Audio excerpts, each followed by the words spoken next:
Formal nang nagsani-puwersa ang Partido Federal ng Pilipinas at Lakas CMD matapos ang isinagawang paglagda sa Manila Polo Club. Sinabi naman ng isang mambabatas na makikinabang ang taong bayan sa alyansa ng dalawang partido. Si Mela Lesmora sa Sentro ng Balita, live. Naomi, mas maraming panukalang batas na maipapasa, mas maraming programa na maisa sa katuparan at yun nga, mas maraming Pilipino ang makikinabang. Yan ang nakikitang benepisyo ng mga kongresista dito nga sa naging alliance signing ng Partido Federal ng Pilipinas at Lakas CMD. Sa panguna ni House Speaker Martin Romualdez, full force ang mga kongresista kanina sa opisyal na paglagda at pagsasanib-puwersa ng Partido Federal ng Pilipinas at Lakas CMD.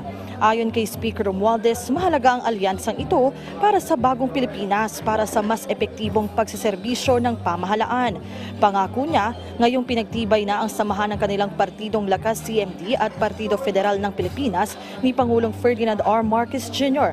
Asahan na ng sambayan ng Pilipino ang mas mabilis pang pag-unlad ng bansa dahil sa nagkakaisang direksyon ng mga opisyal ng pamahalaan. Our agenda is clear. We are here to enhance the quality of life of every Filipino.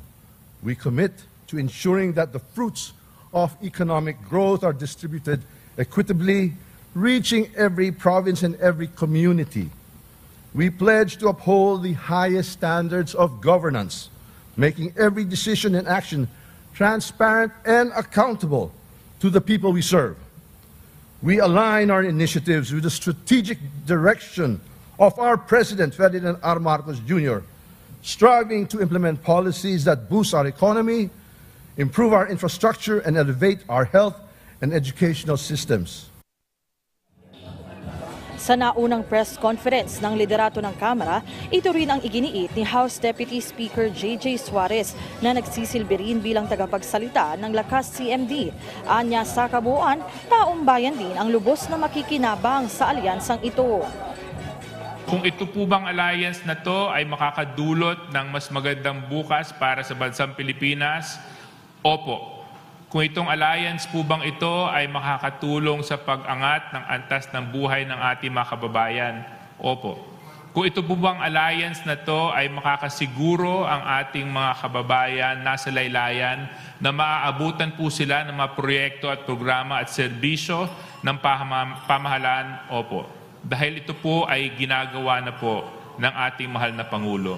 At sa pamamagitan ng pagsama ng Lakas CMD sa kanila, makakasiguro sila na meron silang matibay, maaasahan na partner sa mababang kapulungan at sa iba't bahagi ng ating bansa. That will not stand in court. Samantala sa ngalan ng unity o pagkakaisa, muling pumalag ang mga kongresista sa nagpapatuloy na pagdinig ng isang komite sa Senado ukol sa issue ng PDEA leaks kung saan idinadawit si Pangulong Ferdinand R. Marcos Jr. at iba pang personalidad sa illegal na droga. Kiit ng mga mambabatas, imbes na maling impormasyon at sabi-sabi, dapat ay pagtuunan na lang ng pansin ng Senado ang mas mahalagang issue, lalo pat paulit-ulit nang itinanggi ng PDEA ang issue. We condemn what's happening in the Senate in the strongest term, no? And talagang it is their way, no? To stabilize their government, no? And talagang nakikita naman natin talagang puro kasinungalingan. Yun nakikita natin sa hearing na yon. We've been right on track, and in record time, we've done all of the LEDAC priorities. The President, even before certifying as urgent, we have already passed on the committee level yung rice tarification law. So on the questions on nagugutom yung tao, anong ginagawa tungkol sa presyo ng bigas, I think we're moving in one direction here, which relating it to an earlier the earlier questions, which is why nakakadismaya po yung nangyayari sa Senado. Naomi, sa mga puntong ito, kung makikita nyo sa aking likuran, ay nag-alisa na yung mga kongresista na dumalo nga sa pagtitipon dahil diretso sila pabalik sa Kamara dahil nga may session din na nakaschedule ngayong alas 3 ng hapon at ang sinasabi nga nila, patuloy yung pagtutok nila sa mga mahalagang panukalang batas kahit ito yung ginagawa nila sa araw-araw at ngayon nga talagang tinututukan nila kung paano pa maiaangat yung buhay ng ating mga kababayan. Naomi? Mela, napansin natin na nasa event si Congressman Sandro Marcos. May komento rin ba siya sa mga isyong binabanto o ibinabato kay Pangulong Marcos?